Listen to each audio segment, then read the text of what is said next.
Good morning friends. Prabhas study classes में आप सभी का हार्दिक स्वागत है।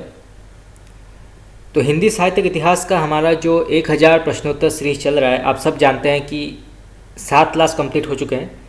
700 महत्वपूर्ण हिंदी साहित्य के जो प्रश्नोत्तर हम सॉल्व कर चुके हैं। ये 8वां क्लास है और आज भी जो है हम 100 महत्वपूर्ण हिंदी साहित्य के जो प्रश्नोत्तर हैं सॉल्व करेंगे। अगर आपने अभी तक मेरे प्रीवियस क्लासेस नहीं देखे हैं तो आप जाके देख सकते हैं। हिंदी साहित्य MCQ के नाम से आपको एक प्लेलिस्ट मिल जाएगा, आप वहाँ पे जाके चेक कर सकते हैं। हिंदी साहित्य के जो प्रमुख काल हैं जैसे कि आदिकाल, भक्तिकाल, रीतिकाल, आधुनिक काल और हिंदी भाषा से जुड़े महत्वपूर्ण प्रश्नोत्तर हमने सॉल्व किए हैं, आप जाके देख सकते हैं। तो चलिए शुरू करते हैं। पहला सवाल आज की क्लास का, अपभ्रंश के प्रथम महाकवि कौन हैं? बहुत ही महत्वपूर्ण प्रश्न है, कई बार परीक्षा में पूछा जाता है। तो अपभ्रंश के प्रथम महाकवि कौन माने गए हैं? तो ये हैं स्वयंभू। ठीक याद रखिएगा, स्वयंभू जो हैं ये अपभ्रंश के प्रथम महाकवि माने गए हैं। नेक्स्ट क्वेश्चन, अपभ्रंश का प्रथम करवकबद्ध ग्रंथ कौन सा है? बहुत ही महत्वपूर्ण प्रश्न है। तो अपभ्रंश का प्रथम करवकबद्ध ग्रंथ कौन सा माना गया है? तो ये है पौमचर्यू। ठीक याद रखिएगा, पौमचर्यू ये जो है राम कथा पर आधारित है। ठीक याद रखिएगा, कई बार जो है प्रश्न पूछा जाता है कि पौमचर्यू जो है किस पर आधारित है? तो ये जो है राम कथा पर आधारित है और इसके लेखक हैं स्वयंभू। ठीक याद रखिएगा, स्वयंभू। और ये जो है 7 चौपाई के बाद एक दोहा आता है पौमचर्यू में, तो इसको आप नोट कर लीजिए, परीक्षा में पूछा जा सकता है। नेक्स्ट क्वेश्चन, अपभ्रंश के प्रथम ऐतिहासिक व्याकरण लेखक कौन है? तो अपभ्रंश के प्रथम ऐतिहासिक व्याकरण लेखक कौन है? तो ये हैं हेमचंद्र। ठीक याद रखिएगा, हेमचंद्र। नेक्स्ट क्वेश्चन, हिंदी के प्रथम कवि कौन माने गए हैं? बहुत ही महत्वपूर्ण सवाल है। तो हिंदी के प्रथम कवि कौन माने गए हैं? तो ये हैं सरहपा। ठीक याद रखिएगा, सरहपा, जिनका समय है 9वीं शताब्दी। ठीक याद रखिएगा, 9वीं शताब्दी इनका समय है सरहपा का। नेक्स्ट क्वेश्चन, हिंदी में दोहा चौपाई का प्रथम प्रयोग किसने किया था? तो हिंदी में दोहा चौपाई का सर्वप्रथम प्रयोग किसने किया था? तो ये किया था सरहपा ने। ठीक याद रखिएगा, सरहपा ने किया था। नेक्स्ट क्वेश्चन, हिंदी की प्रथम रचना कौन सी मानी गई है? तो हिंदी की सर्वप्रथम रचना कौन सी मानी गई है? तो ये है श्रावकाचार। ठीक याद रखिएगा, श्रावकाचार जो है ये हिंदी की प्रथम रचना मानी गई है और इसके लेखक हैं देवसेन। ठीक है, याद रखिएगा, देवसेन। नेक्स्ट क्वेश्चन, हिंदी साहित्य की प्रथम रचना या हिंदी साहित्य का प्रथम महाकाव्य कौन सा माना गया है? बहुत ही महत्वपूर्ण प्रश्न है, कई बार परीक्षा में पूछा जाता है। तो हिंदी साहित्य की प्रथम रचना या हिंदी साहित्य का प्रथम महाकाव्य जो है यह है पृथ्वीराज रासो। ठीक याद रखिएगा, पृथ्वीराज रासो, और इसके लेखक हैं चंद्रवरदाई। ठीक है, याद रखिएगा, चंद्रवरदाई। नेक्स्ट क्वेश्चन, हिंदी काव्य में प्रथम 12मासा वर्णन किसमें किया गया है? बहुत ही महत्वपूर्ण प्रश्न है। तो हिंदी काव्य में प्रथम 12मासा का वर्णन किसमें किया गया है? तो ये किया गया है विसलदेव रासो में। ठीक याद रखिएगा, विसलदेव रासो। इसके लेखक हैं नरपति नालह। ठीक है, इसको आप नोट कर लीजिए, कई बार परीक्षा में पूछा जाता है कि विसलदेव रासो के रचयिता कौन है? तो नरपति नालह जो हैं ये इसके लेखक हैं। नेक्स्ट क्वेश्चन, किस भारतीय भाषा में रचित इस्लाम धर्मावलंबी कवि की प्रथम रचना मानी गई है? तो किस भारतीय भाषा में रचित इस्लाम धर्मावलंबी कवि की प्रथम रचना मानी गई है? तो ये है संदेश रासक। ठीक याद रखिएगा, संदेश रासक, जिसके लेखक हैं अब्दुल रहमान। तो इसको आप नोट कर लीजिए, परीक्षा में पूछा जा सकता है। तो संदेश रासक जो है ये किसी भारतीय भाषा में रचित इस्लाम धर्मावलंबी कवि की प्रथम रचना मानी गई है। नेक्स्ट क्वेश्चन, अबहट का सर्वप्रथम प्रयोग किसने किया था? बहुत ही महत्वपूर्ण प्रश्न है। तो अबहट भाषा का सर्वप्रथम प्रयोग किसने किया था? तो किया था विद्यापति ने। ठीक याद रखिएगा, विद्यापति ने किया था कीर्तिलता में। तो कीर्तिलता रचना में जो है अबहट का सर्वप्रथम प्रयोग किया था विद्यापति ने। नेक्स्ट क्वेश्चन, हिंदी के सर्वप्रथम गीतकार कौन है? तो अब पूछा गया है कि हिंदी के सर्वप्रथम गीतकार कौन माने गए हैं? तो ये हैं विद्यापति। ठीक याद रखिएगा, विद्यापति। नेक्स्ट क्वेश्चन, हिंदी में सर्वप्रथम मुकरियों की शुरुआत किसने की थी? बहुत ही महत्वपूर्ण सवाल है। तो हिंदी में सर्वप्रथम मुकरियों की शुरुआत किसने की थी? तो ये की थी अमीर खुसरो ने। तो याद रखिएगा, अमीर खुसरो ने की थी। इनका वास्तविक नाम है अबुल हसन। याद रखिएगा, अबुल हसन जो है इनका वास्तविक नाम है। और इन्होंने सिर्फ मुकरियों की शुरुआत नहीं की थी, इन्होंने पहेलियाँ भी लिखी थी। ठीक, याद रखिएगा, पहेलियाँ भी इन्होंने लिखी थी। इनका वास्तविक नाम है अबुल हसन। और इन्होंने जो है सितार का आविष्कार किया था। ये भी आवश्यक है जानना, कई बार परीक्षा में पूछा जाता है कि सितार का आविष्कार किसने किया था? तो ये किया था अमीर खुसरो ने। तो उसको आप नोट कर लीजिए, परीक्षा में पूछा जा सकता है। नेक्स्ट क्वेश्चन, भक्ति के प्रवर्तक कौन है? तो भक्ति के प्रवर्तक कौन है यहाँ पूछा गया है। तो ये है रामानुजाचार्य। ठीक, याद रखिएगा, रामानुजाचार्य। नेक्स्ट क्वेश्चन, हिंदी के प्रथम सूफी कवि कौन माने गए हैं?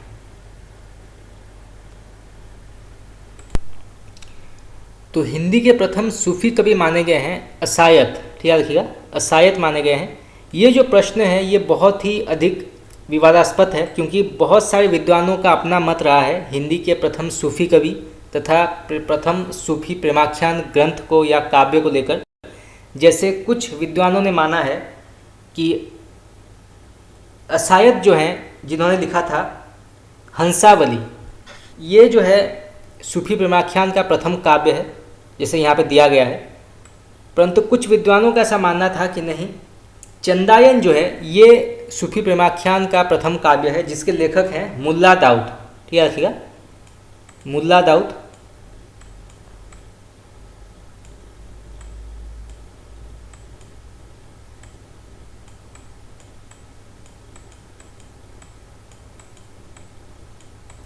इसके अलावा जो है कुछ विद्वानों ने माना है कि सत्यवती कथा जो है ये सूफी प्रेमाख्यान का प्रथम काव्य है। इसके लेखक थे ईश्वर दास। और कुछ का मानना है कि मृगावती जो है ये सूफी प्रेमाख्यान का प्रथम काव्य है। तो कई विद्वानों का जो है अपना मत रहा है सूफी प्रेमाख्यान के काव्य को लेकर। तो बहुत ही अधिक मतभेद रहे हैं इस प्रश्न को लेकर। चलिए आगे बढ़ते, नेक्स्ट क्वेश्चन, हिंदी का प्रथम बड़ा महाकाव्य कौन सा माना गया है? तो हिंदी का प्रथम बड़ा महाकाव्य जो है वो है पृथ्वीराज रासो। ठीक है, रखिएगा, पृथ्वीराज रासो जो है ये हिंदी का प्रथम बड़ा महाकाव्य माना गया है।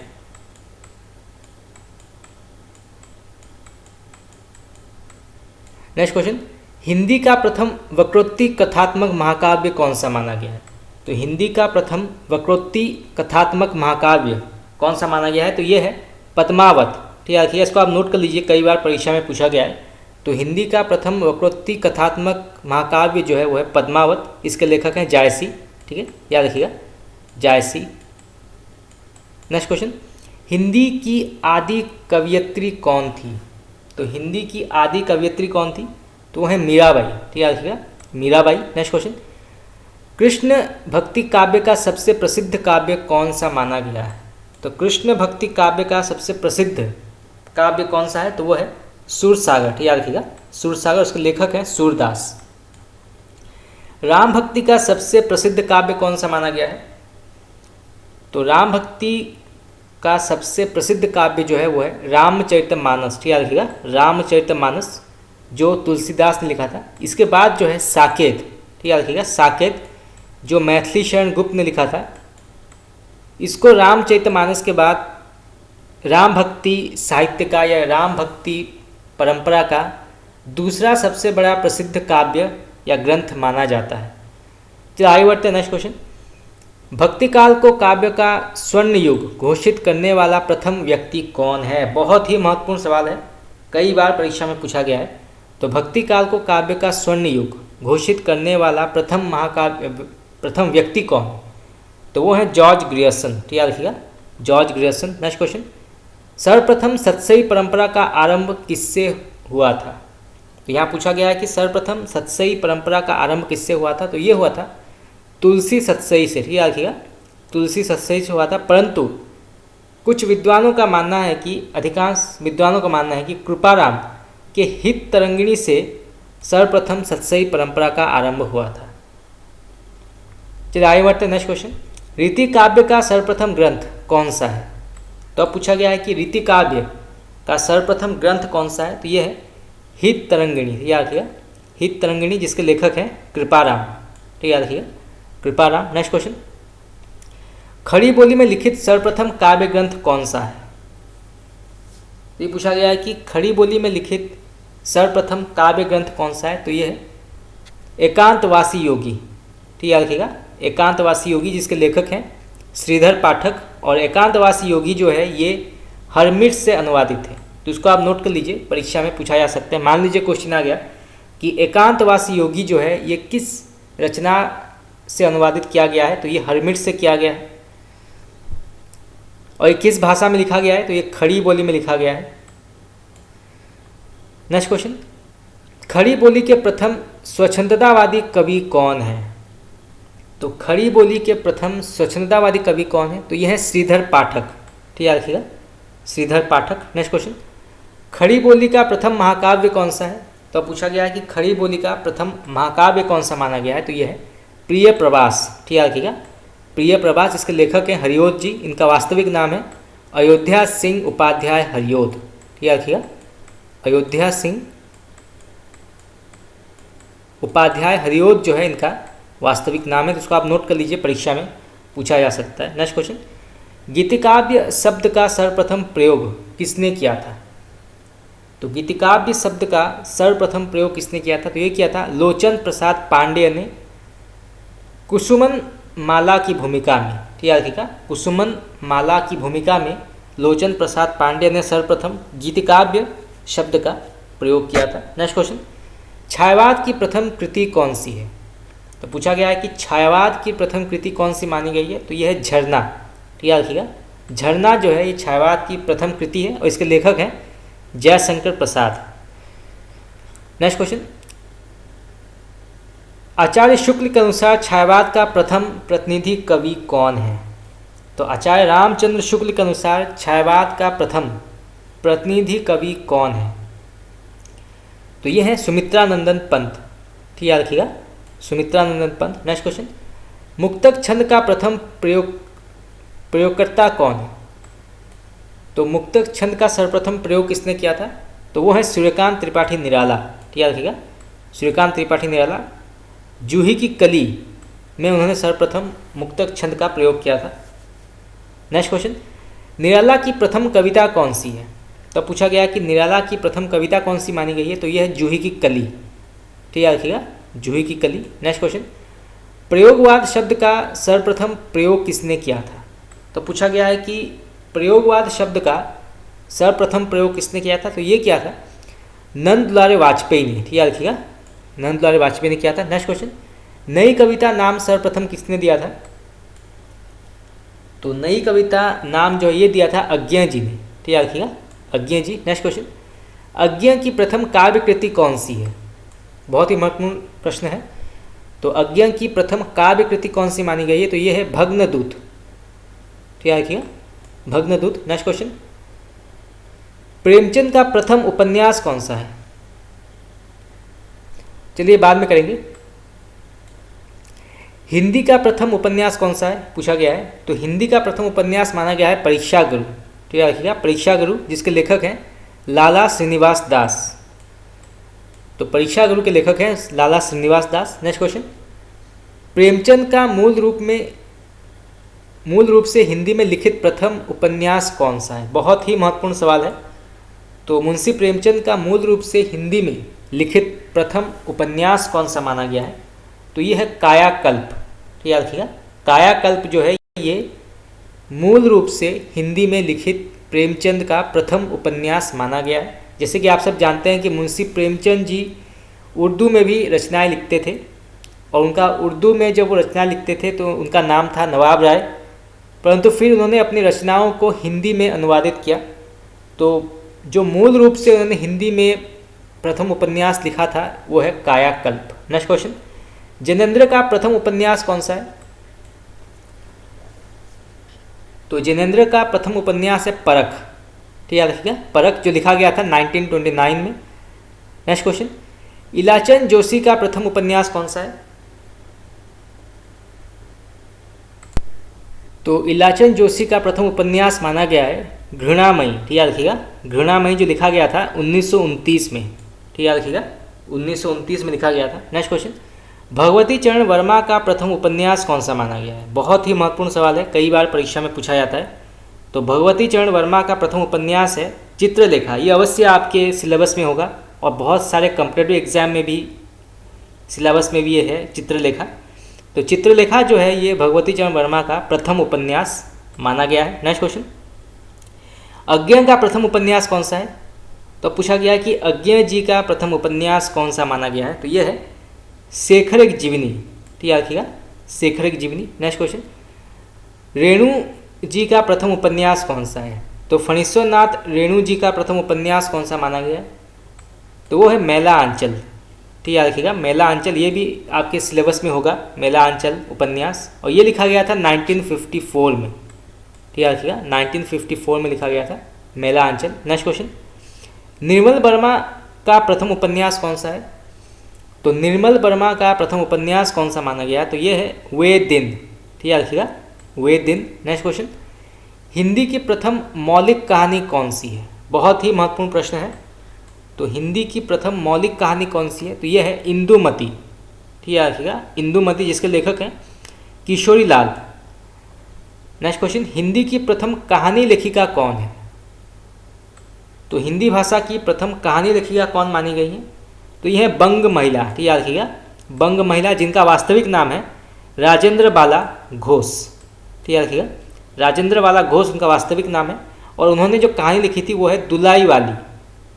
ठीक याद रखिएगा, दुलाई वाली जो है ये बंग महिला की लिखी गई कहानी है, जो कि हिंदी की प्रथम कहानी लेखिका मानी जाती है। नेक्स्ट क्वेश्चन, प्रसाद की प्रथम कहानी कौन सी है? बहुत ही महत्वपूर्ण प्रश्न है। तो प्रसाद की प्रथम कहानी कौन सी मानी गई है? तो यह है ग्राम। ठीक याद रखिएगा, ग्राम जो है ये प्रसाद की प्रथम कहानी है, और ये सर्वप्रथम इंदु पत्रिका में प्रकाशित हुई थी। ठीक याद रखिएगा, इंदु पत्रिका में प्रकाशित हुई थी। मान लीजिए क्वेश्चन आ जाता है कि ग्राम कहानी जो है ये किस पत्रिका में प्रकाशित हुई थी? तो ये हुई थी इंदु पत्रिका में। तो इसको आप नोट कर लीजिए, परीक्षा में पूछा जा सकता है। नेक्स्ट क्वेश्चन, प्रेमचंद की प्रथम कहानी कौन सी है? तो मुंशी प्रेमचंद जी की प्रथम कहानी है पंच परमेश्वर। ठीक याद रखिएगा, पंच परमेश्वर, ये लिखा गया था 1916 में। नेक्स्ट क्वेश्चन, निर्मल वर्मा का प्रथम कहानी संग्रह कौन सा है? तो पूछा गया कि निर्मल वर्मा का प्रथम कहानी संग्रह कौन सा है? तो वो है परिंदे। ठीक याद रखिएगा, परिंदे। नेक्स्ट क्वेश्चन, कमलेश्वर का प्रथम कहानी संग्रह कौन सा है? तो कमलेश्वर का प्रथम कहानी संग्रह है राजा निर्बंसिया। ठीक याद रखिएगा, राजा निर्बंसिया। नेक्स्ट क्वेश्चन, शिरीष की याद आई नामक ललित निबंध किसका माना जाता है? बहुत ही महत्वपूर्ण प्रश्न है। शिरीष की याद आई नामक ललित निबंध किसका माना गया है? तो ये जो है लिखा गया है विद्यानिवास मिश्र के द्वारा। ठीक याद रखिएगा, विद्यानिवास मिश्र। नेक्स्ट क्वेश्चन, शिरीष का फूल, तो शिरीष का फूल नामक निबंध किसका लिखा गया है? तो ये लिखा गया है आचार्य हजारी प्रसाद द्विवेदी के द्वारा। ठीक याद रखिएगा, आचार्य हजारी प्रसाद द्विवेदी। नेक्स्ट क्वेश्चन, चील कहानी किस कहानीकार की मानी जाती है? तो चील कहानी जो है ये किस कहानीकार ने लिखी है? तो ये लिखी है शैलेश मटियानी ने। ठीक याद रखिएगा, शैलेश मटियानी। नेक्स्ट क्वेश्चन, कील कहानी किसकी है? तो ये लिखी गई है महीप सिंह के द्वारा। ठीक याद रखिएगा, महीप सिंह। नेक्स्ट क्वेश्चन, भवंती नामक पुस्तक किसकी रचना मानी जाती है? बहुत ही प्रसिद्ध पुस्तक है भवंती। तो भवंती नामक पुस्तक किसकी है? तो ये लिखा है अज्ञेय जी ने। ठीक याद रखिएगा, अज्ञेय जी। नेक्स्ट क्वेश्चन, पश्यंती नामक रचना किसने लिखी है? पश्यंती, तो ये लिखा है धर्मवीर भारती ने। ठीक याद रखिएगा, धर्मवीर भारती। नेक्स्ट क्वेश्चन, कविप्रिया शीर्षक कहानी किसने लिखी है? कविप्रिया, तो ये लिखा है अज्ञेय और शेखर जोशी ने। ठीक याद रखिएगा, अज्ञेय और शेखर जोशी। नेक्स्ट क्वेश्चन, कविप्रिया शीर्षक काव्य रचना करने वाले भक्ति काल के श्रेष्ठ कवि कौन हैं? बहुत ही महत्वपूर्ण प्रश्न है। तो कविप्रिया शीर्षक काव्य रचना करने वाले भक्ति काल के श्रेष्ठ कवि कौन है? तो वो है केशव दास। तो याद रखिएगा केशव दास। कई विद्वानों ने केशव दास को जो है रीतिकाल के अंतर्गत नहीं रखा है। ठीक है, याद रखिएगा। आचार्य रामचंद्र शुक्ल ने माना है कि चिंतामणि त्रिपाठी, ठीक याद रखिएगा, चिंतामणि त्रिपाठी से जो है रीतिकाल का उदय हुआ था। उन्होंने जो है केशव दास को रीतिकाल के अंतर्गत नहीं रखा है। तो ये भी बहुत ही महत्वपूर्ण प्रश्न है, परीक्षा में पूछा जा सकता है। तो आचार्य रामचंद्र शुक्ल ने चिंतामणि त्रिपाठी से रीतिकाल का उदय हुआ ऐसा मानना है उनका। केशव दास को उन्होंने रीतिकाल के अंतर्गत नहीं रखा है। तो ये भी जो है परीक्षा में क्वेश्चन आ सकता है। नेक्स्ट क्वेश्चन, कामधेनु कहानी किसने लिखी है? कामधेनु, तो ये लिखी है रमेश उपाध्याय ने। ठीक है, रखिएगा रमेश उपाध्याय। नेक्स्ट क्वेश्चन, कामधेनु निबंध संग्रह किसका है? तो कामधेनु नाम से निबंध संग्रह लिखा गया था, तो ये किसने लिखा है? तो ये लिखा है कुबेर नाथ राय ने। ठीक है, रखिएगा कुबेर नाथ राय। नेक्स्ट क्वेश्चन, त्रिशंकु निबंध संग्रह किसका है? त्रिशंकु, तो ये लिखा है अज्ञेय जी ने। ठीक है, याद रखिएगा अज्ञेय जी। नेक्स्ट क्वेश्चन, त्रिशंकु नामक एक कहानी किसने लिखी है? तो ये लिखी है मन्नू भंडारी ने। ठीक है, याद रखिएगा मन्नू भंडारी। नेक्स्ट क्वेश्चन, त्रिशंकु नामक एक नाटक किसने लिखी है?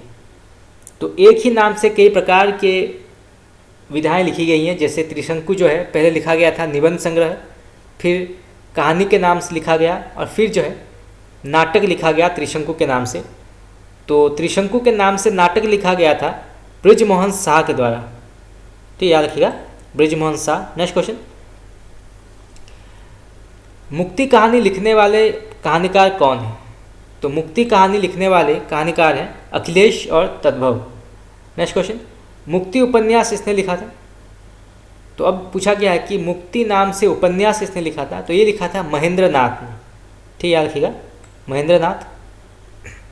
नेक्स्ट क्वेश्चन, विवर्त कहानी संग्रह किसका है? विवर्त, तो ये लिखा है जगदीश गुप्त ने। ठीक है, याद रखिएगा जगदीश गुप्त। नेक्स्ट क्वेश्चन, विशलदेव रासो का प्रधान रस क्या है? बहुत ही महत्वपूर्ण प्रश्न है।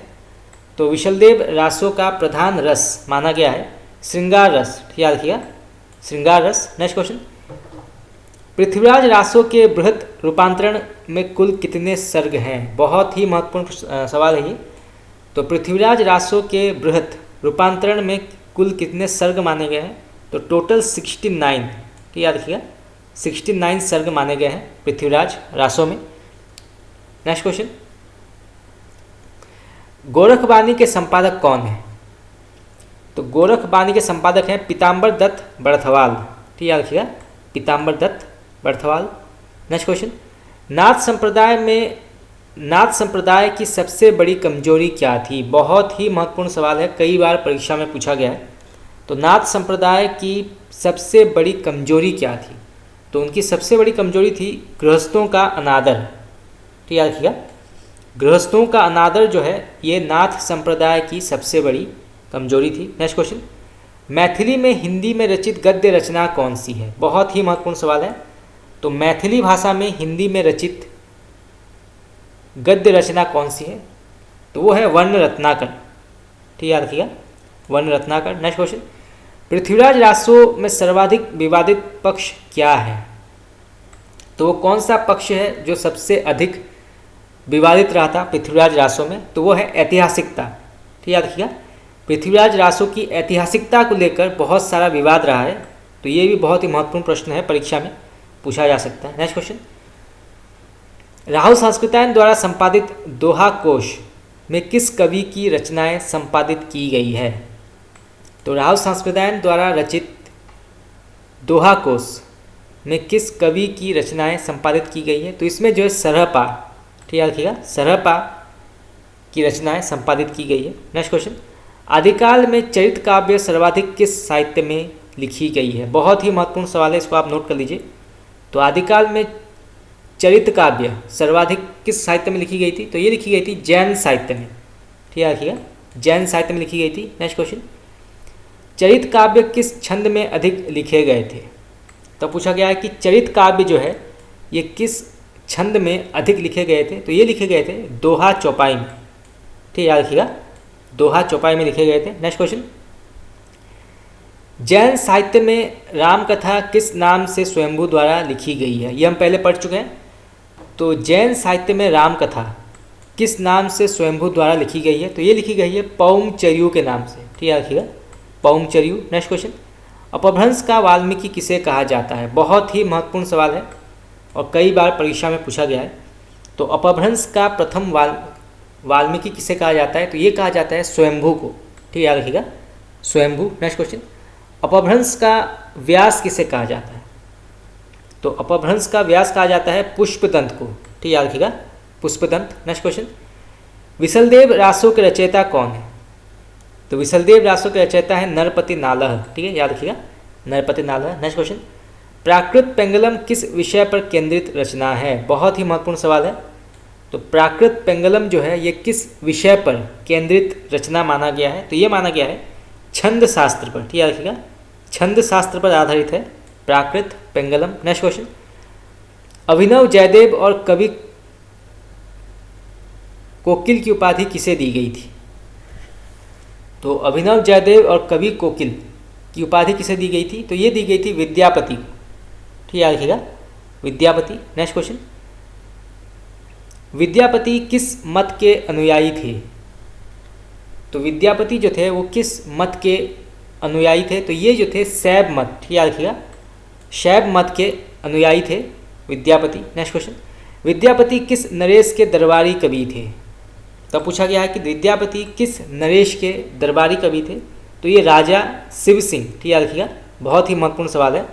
तो राजा शिव सिंह के दरबारी कवि थे विद्यापति। नेक्स्ट क्वेश्चन, खुमान रासों की प्रमाणिक प्रति किस संग्रहालय में संग्रहित की गई है? बहुत ही महत्वपूर्ण प्रश्न है। तो खुमान रासों की प्रमाणित प्रति जो है किस संग्रहालय में संग्रहित की गई है? तो ये की गई है पुणे संग्रहालय में। ठीक है, रखिएगा पुणे संग्रहालय। नेक्स्ट क्वेश्चन, विसलदेव रासों में कितने छंद हैं?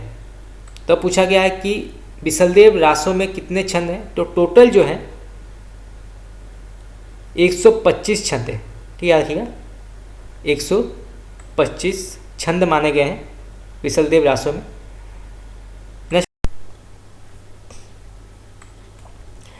हिंदी मुक्तक काव्य परंपरा का सबसे प्रिय छंद जो आदिकालीन साहित्य की देन माना गया है वो कौन है? बहुत ही महत्वपूर्ण सवाल है।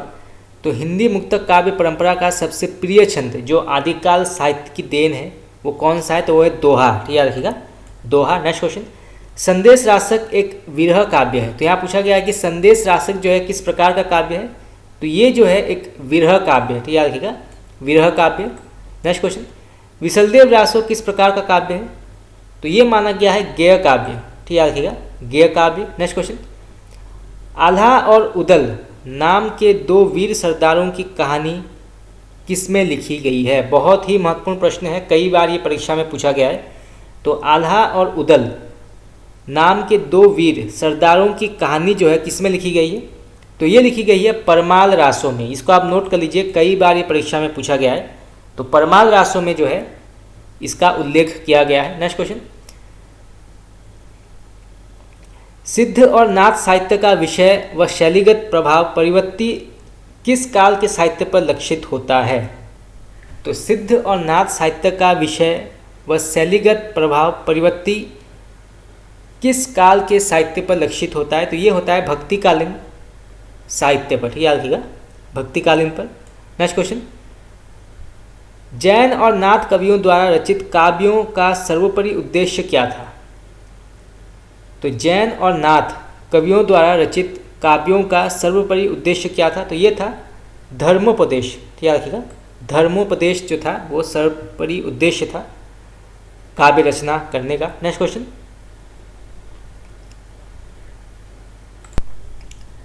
अमीर खुसरो के सूफी कवि कौन माने गए हैं? तो अब पूछा गया है कि अमीर खुसरो के सूफी गुरु कौन माने गए हैं? तो अमीर खुसरो के सूफी गुरु माने गए हैं निजामुद्दीन औलिया। ठीक है, रखिएगा निजामुद्दीन औलिया जो है वो अमीर खुसरो के सूफी गुरु थे। ये भी कई बार परीक्षा में पूछा गया है, तो इसको आप नोट कर लीजिए। नेक्स्ट क्वेश्चन,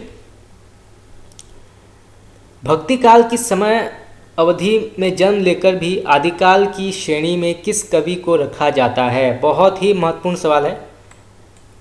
तो भक्ति काल की समय अवधि में जन्म लेकर भी आदिकाल की श्रेणी में किस कवि को रखा जाता है? तो वो है विद्यापति। ठीक, याद रखिएगा, विद्यापति को जो है वो भले ही भक्ति काल की समय अवधि में उन्होंने जन्म लिया था, परंतु उनको आदिकाल की श्रेणी में रखा जाता है। तो ये बहुत ही महत्वपूर्ण प्रश्न है, इसको आप नोट कर सकते हैं, परीक्षा में पूछा जाता है ये सवाल। तो फ्रेंड्स, आज के इतना ही। आज हमने जो है और 100 महत्वपूर्ण हिंदी साहित्य के जो प्रश्नोत्तर है आज हमने सॉल्व किए, और भी बहुत सारे प्रश्नोत्तर सॉल्व करना बाकी है। तो आज के लिए इतना ही। आपका बहुत बहुत धन्यवाद।